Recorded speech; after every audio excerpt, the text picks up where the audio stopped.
இருக்கிற நம்ம ஆவிக்குரிய வாழ்க்கையில நம் ஆத்துமா சோர்ந்து போகாதபடிக்கு, உலகத்தில் இருக்கிறவனுக்கு உழைப்பு தான் தெரியும், ஆனால் நமக்குள் இருக்கிற தேவன் நம் ஆத்துமாவை பிழைப்பூட்டுகிற தேவனாய் அவர் இருக்கிறார். இந்த ஆத்துமா சோர்ந்து போயிடுச்சுன்னா ஒண்ணுமே செய்ய முடியாதுங்க.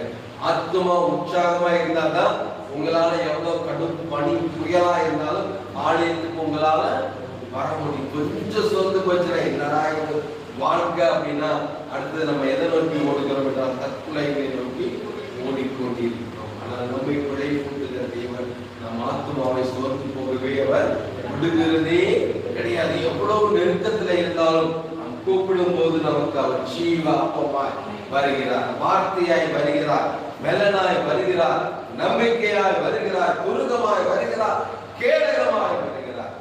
அந்த மரண இருளில் பள்ளத்தாக்கிலே வந்தாலும்